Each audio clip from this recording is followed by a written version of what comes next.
YouTube has everything, right? So we recently got into spoken word. This poet named Sarah Kay, and so we were really fortunate to just write a poem and present it here because it fit with the whole theme of coffee house and how a bunch of hipsters come.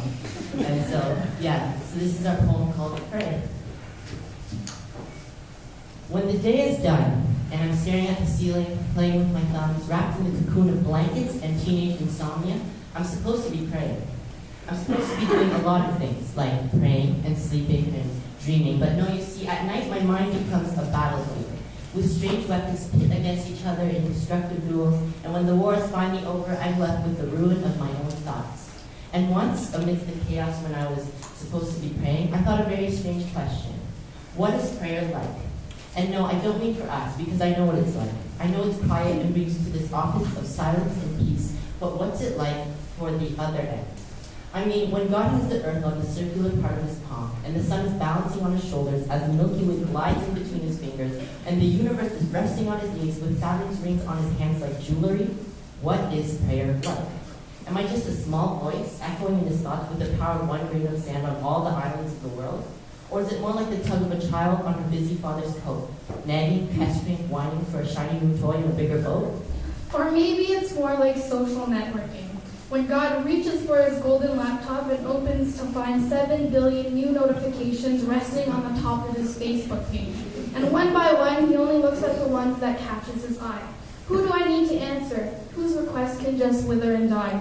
Is there a junk box? All the meaningless prayers grouped together, labeled spam, where his personal computer will simply delete on the 7th day.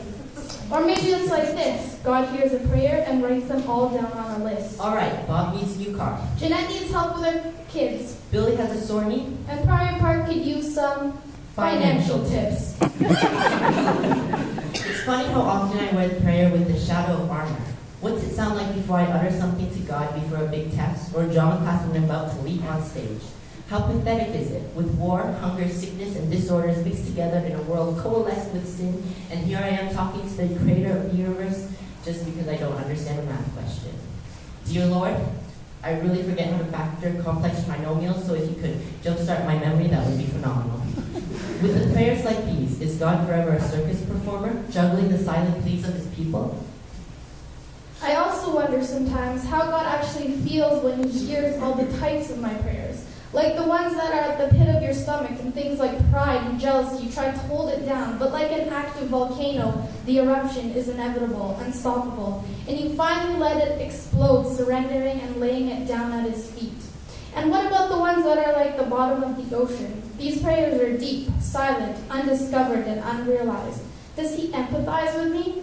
Did it humor him that time when I was 12? I prayed that everyone did their best at that piano competition. But he knew, and I knew, I wanted to win it all. Does the creator of the universe even care when we try to put him to the test with what might seem like the smallest of requests?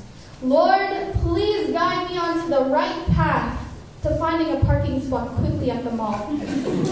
Like a joke he was trying to tell me, did he laugh at my dreams of me wanting to become a rock star, then firefighter, then back to rock star, and finally hitting me with the punchline of making me a scientist? It's funny though, because he still showed me that the melodies of music and beauty could be found under my microscope, and I could still put out the fires of the lies told about God with knowledge, education, and having a voice.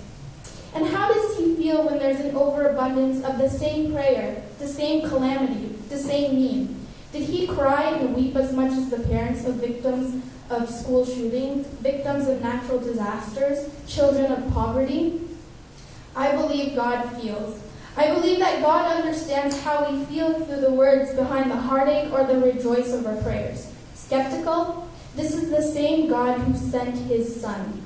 He actually sent his only Son to feel the temptations, to find us when we were lost, to die on that cross and save each one of our lives.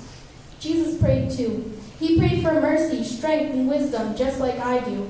We all know that God heard Jesus, so I have faith in whatever way that God feels and hears me and you too.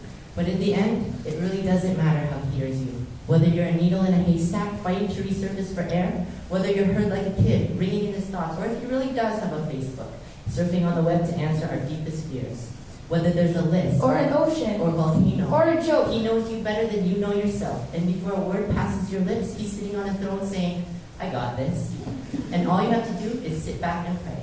When all you can do is wrestle with insomnia like me before a long day, pray. and when you're worried, confused, broken, and shattered like a glass vase, Pray. when you can't help but tell full force into life, Pray. when you're hurt, Alone, tired, stressed, happy, sad, angry, pray. And remember, when you're worried about what might be, our Lord is mighty. and when your last straw is burned with the silence of a fire, And when you just can't see the light at the end of the tunnel, and when there's nothing left for you to do, pray.